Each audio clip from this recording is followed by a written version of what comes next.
Bienvenidos a este espacio de Meditando en la Palabra. A esta hora nos disponemos para exponer una porción de la palabra que sea de bendición para todos nosotros. Iniciando este día, vamos a leer en el libro de Marcos, en Marcos capítulo 8, del versículo 14 al versículo 21. Dice la palabra: los discípulos se habían olvidado de tomar panes y no tenían consigo en la barca sino solo un pan. Jesús les encargaba diciendo: tengan cuidado, cuídense de la levadura de los fariseos y de la levadura de Herodes. Y ellos discutían entre sí que no tenían panes. Dándose cuenta, Jesús les dijo: ¿por qué discuten que no tienen panes? ¿Aún no comprenden ni entienden? ¿Tienen el corazón endurecido? ¿Teniendo ojos no ven? ¿Y teniendo oídos no oyen? ¿No recuerdan cuando partí los 5 panes entre los 5,000? ¿Cuántas cestas llenas de pedazos recogieron? 12 les respondieron. Y cuando partí los 7 panes entre los 4,000, ¿cuántas canastas llenas de los pedazos recogieron? 7 le dijeron. Entonces les dijo: ¿aún no entienden? He titulado este estudio ¿qué tan fariseo soy? Y quiero que tengan pendiente esta idea. El legalismo y la incredulidad impiden al creyente experimentar el poder de Dios obrando en su vida.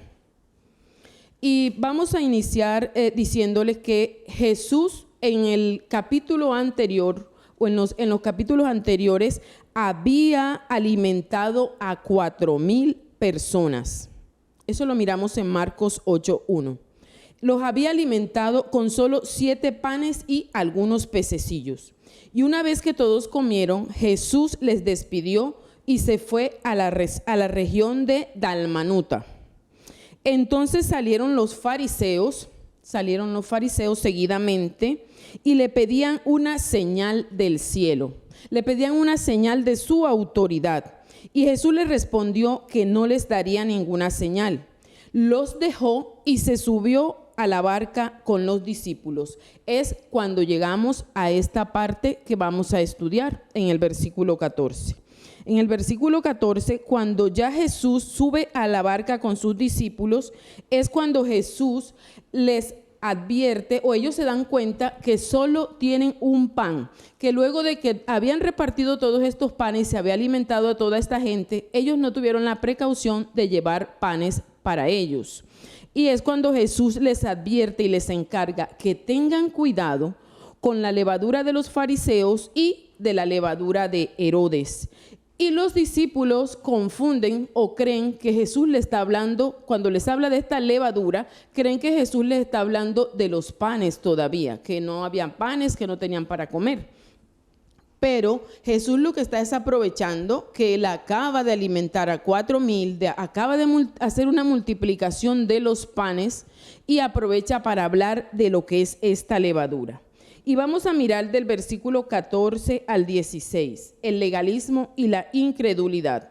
Jesús le habla a sus discípulos de esta levadura, pero él se está refiriendo a la vida donde el legalismo, donde la hipocresía y la falsa piedad estaban presentes en nuestras vidas. Que ellos tuvieran cuidado. Jesús les advierte que no se dejaran influenciar de las enseñanzas de los fariseos, así como tanto como de sus enseñanzas como de sus actuaciones, de su forma de caminar, de su forma de andar, que usaban todo su poder religioso, porque este era el grupo religioso más poderoso que existía en la época de Jesús. Ellos usaban todo su poder para aprovecharse del pueblo, para aprovecharse de la gente, para tener ellos prebendas, para tener ellos beneficios, valiéndose de ese poder religioso, de ese estatus, de ese nivel, de todo lo que ellos manejaban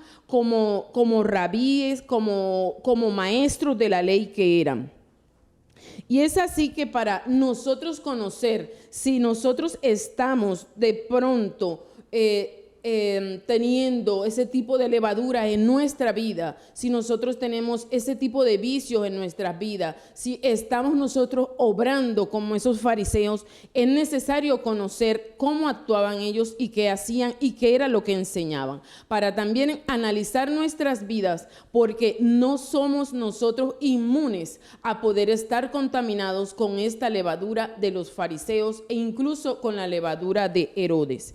Y es así como en Mateo 23 escuchamos y tenemos la claridad de lo que hacían los fariseos, porque el mismo Jesús detalla allí uno a uno cada una de sus características y de su forma de actuar y de ser.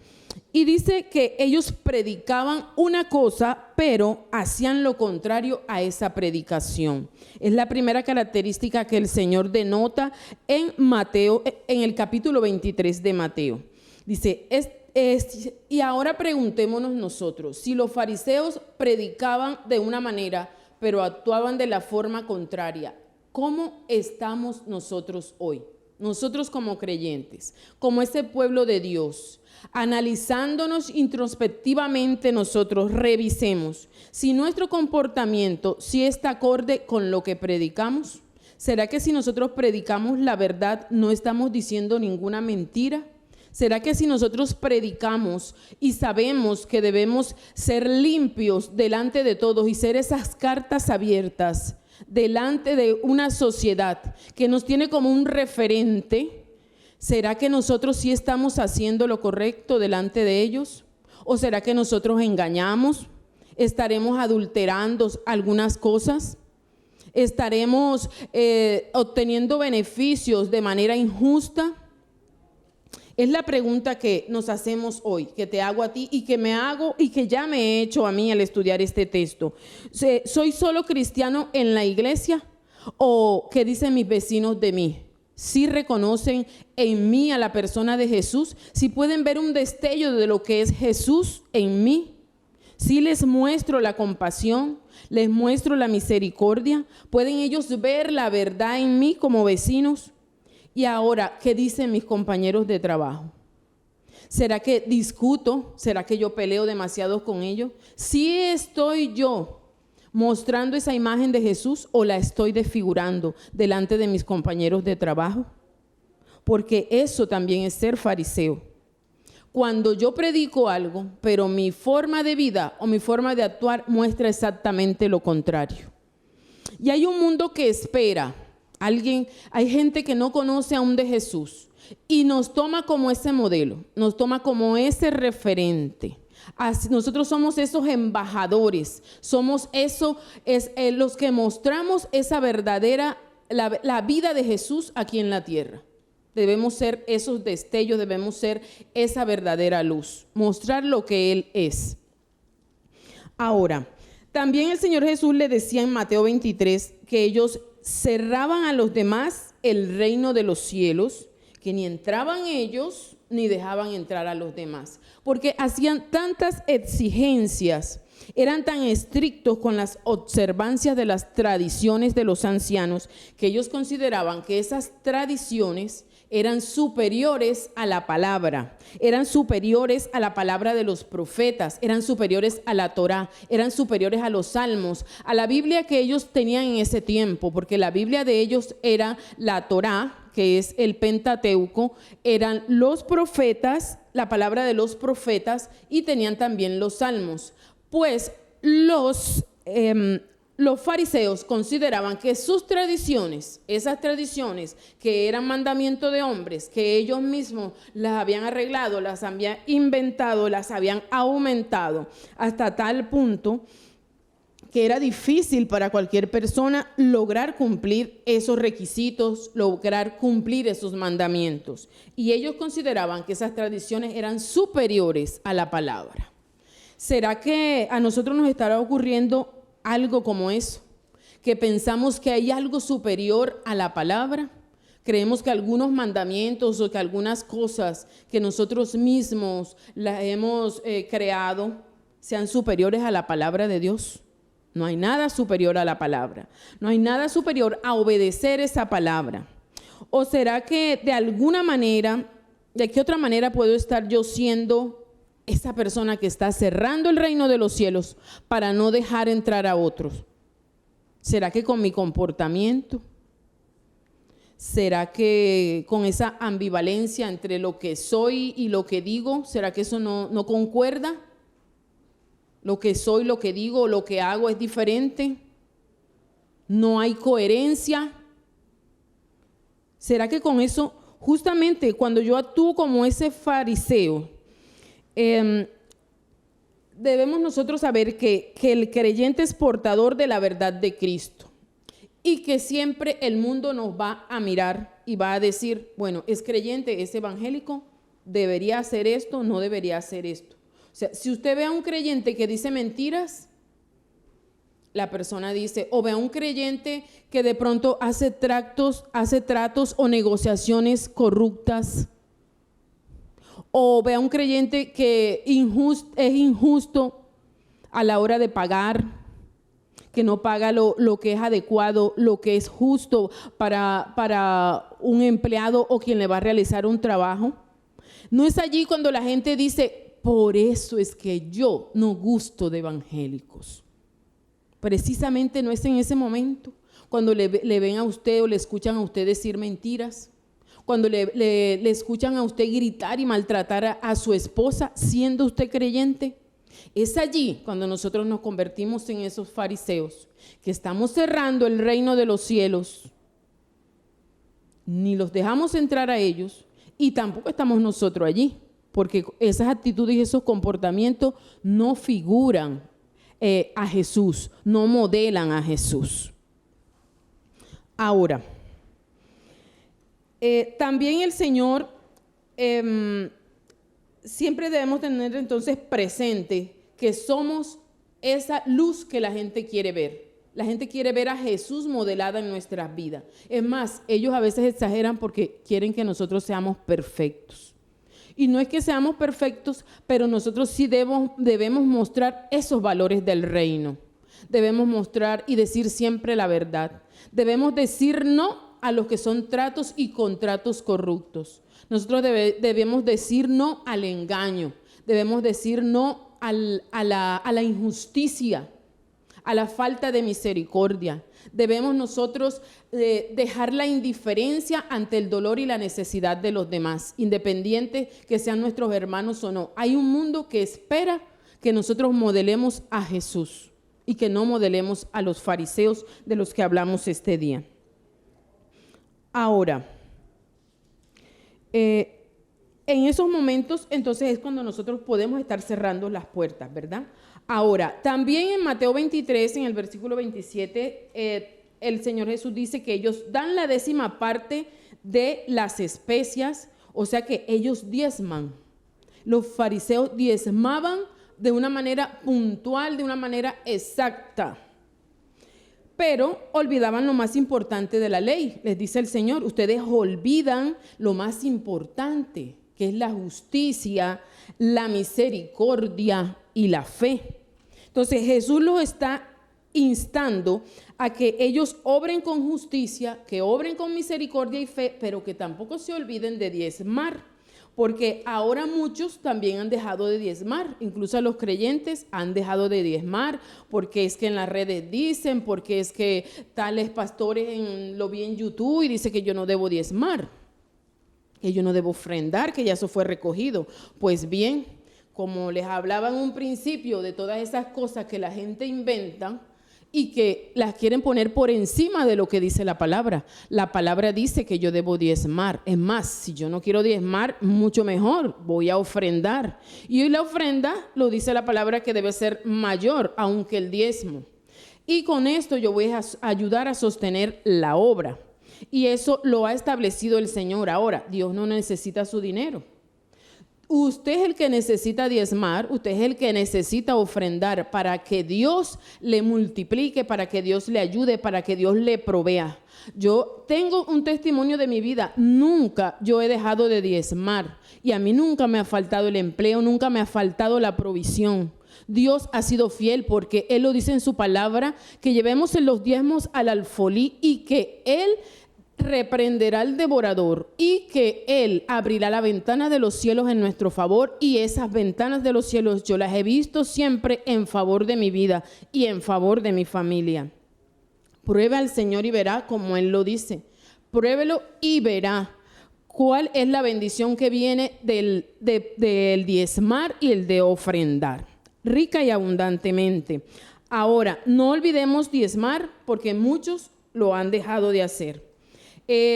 También es necesario saber que nosotros también podemos ser fariseos cuando nos olvidamos de esa justicia, cuando no le hacemos justicia a nuestros empleados, cuando no hacemos justicia a la persona que nos realiza una labor y nosotros no les pagamos lo justo.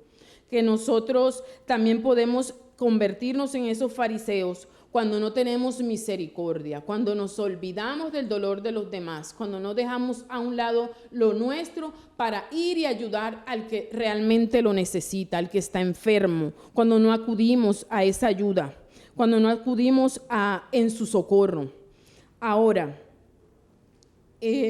respecto a la fe, los fariseos habían olvidado la palabra de Dios. Ellos ya habían dado preeminencia a sus tradiciones. Para ellos la palabra era un segundo o tercer lugar. Su primer lugar estaba en obedecer y hacer obedecer esas tradiciones de los ancianos. Y esas tradiciones se convirtieron para ellos no solo en su ley, sino también en su Dios. Los fariseos maltrataban o mostraban, ellos mostraban una apariencia de piedad, de bondad, pero realmente ellos estaban llenos de hipocresía y de maldad. Tenían una vida de apariencia. Así nosotros también podemos estar mostrando una vida de apariencia. Aparentemente él es creyente, aparentemente él es evangélico, parece. Podemos estar en esa situación. Mirémonos, revisémonos. ¿Cuál es mi comportamiento? ¿Qué de lo que estoy haciendo, qué de lo que estoy mostrando es verdad? ¿Y qué es cuando yo cierro la puerta de mi casa hacia adentro que nadie me ve? ¿Quién soy delante del Señor? ¿Soy esa misma persona que sale luego, esa persona que va al trabajo, la misma que va a la iglesia, la misma que se relaciona con sus vecinos? ¿Hay coherencia? Porque esto es lo que reclama hoy la sociedad, reclama que haya esa coherencia. Y si ellos aspiran ver en nosotros que somos creyentes, que conocemos a Jesús, aspiran ver en nosotros un modelo, ¿qué tanto estamos modelando a Jesús? Es la pregunta que nos debemos hacer hoy.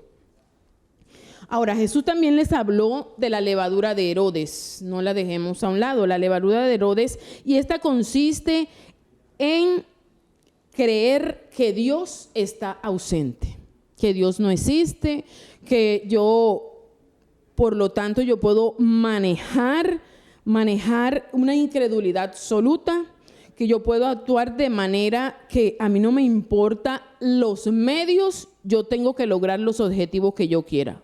O sea, los medios no importan, tengo que valerme de lo que sea, pero debo lograr mis objetivos y mis propósitos. Eso es lo que maneja la levadura de Herodes.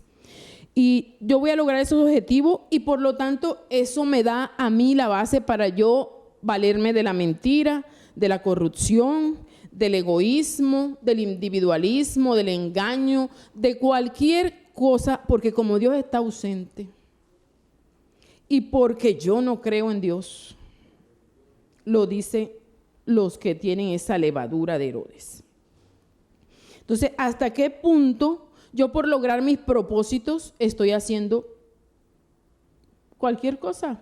Estoy mintiendo, estoy engañando, estoy haciendo cualquier tipo de tratos. ¿Hasta qué punto? Yo como creyente. Entonces, Jesús les increpaba sobre esto y eso mismo puede estar ocurriéndonos hoy a nosotros como creyentes. No somos ajenos porque la levadura, como es tan pequeñita, es microscópica y como el enemigo también es tan sutil, Yo puedo estar viciado en alguna de estas cosas. Puede haber cosas y estar haciendo cosas en mi vida que estén desagradando totalmente al Señor. Y en la segunda parte el Señor les explica, yo no les estoy hablando de los panes.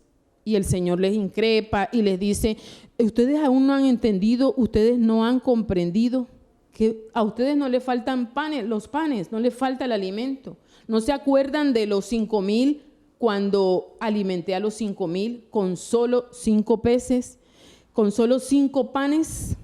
¿Y no se acuerdan cuando alimenté a los 4,000? Él les trae a colación, les trae a su memoria estos milagros que Él ha hecho. Estos 2 grandes milagros. Y aparte de eso, ya Jesús había hecho otros milagros. Ya había sanado a la suegra de Pedro, ya había sanado a muchísimos enfermos, había levantado a paralíticos, había liberado a endemoniados. O sea, Él había hecho o había mostrado a su esplendor total todo su poder, toda su autoridad. Y aún así, los fariseos pedían señales. Por favor, ¿qué más señales? ¿Qué más señales? Demasiadas señales ya había mostrado el Señor Jesús de su poder, de su autoridad y de que era el Hijo de Dios. Ahora, el legalismo y esa incredulidad, ese legalismo, ese pegarme a las leyes y pegarme a esas tradiciones y a esos mandamientos que ni siquiera son de Dios, sino que son mandamientos de hombre. Y esa incredulidad, el pensar que Dios no existe, que no está, que yo puedo hacer y deshacer, todo eso es lo que hace, es lo que me separa de Dios y es lo que me impide a mí poder experimentar el poder de Dios en mi vida, ese poder de Él obrando en mí. Es lo que me impide a mí ver que en la cotidianidad Dios está conmigo, que el solo hecho de que yo despierte ya es un milagro, porque ¿cuántos no quedaron y no pudieron despertar ese día y murieron la noche anterior? Eso solo es un milagro. Y de los milagros más maravillosos y grandes que el Señor ha hecho por cada uno de nosotros es habernos traído a sus pies, habernos hecho hijos suyos, el habernos levantados de la postración, porque nosotros estábamos muertos en nuestros delitos y pecados, y Él nos levantó. Ese es el milagro más maravilloso que podemos experimentar. El hecho de que hoy formemos parte de su familia, el hecho de que hoy le conozcamos, que tengamos derecho a esa salvación y a esa vida eterna, es el mayor milagro que hayamos podido experimentar. Y aún así, la gente no se da cuenta, o las personas por el legalismo y la incredulidad le es imposible ver cada día y dar gracias cada día por cada milagro que Dios hace en su vida, porque cada día que te levantas, que puedes andar, que puedes trabajar, que puedes ver, que puedes escuchar, que puedes disfrutar todo lo que Dios te ha dado, que tienes a tu alrededor, a tu familia, eso ya es una gran bendición, eso ya es un milagro. Ahora, aún los discípulos tampoco entendían y no habían abierto sus ojos. O sea, el Mesías, el Hijo de Dios, ese Salvador ya estaba con ellos, pero ellos no lo podían ver. Y mucho de ese impedimento para que no lo pudieran ver se debía a esa levadura de los fariseos, a esa levadura de Herodes, que había contaminado a todo ese pueblo, a todos los judíos, a todos los que estaban allí, que experimentaban, que debían y muchas veces escuchaban y también veían cómo actuaban esos fariseos. Ahora bien, nosotros podemos experimentar todas las maravillas que Dios hace en nuestras vidas y estar agradecidos por todo lo que Él ha hecho en nosotros desde el día que nacimos, porque aún desde antes de la fundación del mundo, Él nos llamó y Él nos apartó y nos dijo, ustedes son míos. ustedes me pertenecen. Y eso es más que ganancia ya para nosotros. Por eso le damos gracias a Dios por su preciosa palabra en esta mañana. Y queremos darle honra y alabanza porque Él nos llamó y Él nos trajo a formar parte de su familia. Nosotros le agradecemos por todo lo que ha hecho, por todo lo que está haciendo y lo que va a seguir haciendo en nuestras vidas. Le damos gracias porque podemos experimentar su poder en nosotros. Y aún si nosotros le buscamos, si nosotros oramos y clamamos a Él, encontraremos aún más ese deleite, mayormente ese deleite de estar en su presencia. Y no olvidemos que el legalismo y la incredulidad impiden al creyente experimentar el poder de Dios obrando en su vida. Le damos gracias por haber estado en este espacio y les invitamos nuevamente en una nueva entrega de Meditando en la Palabra. El Señor les bendiga.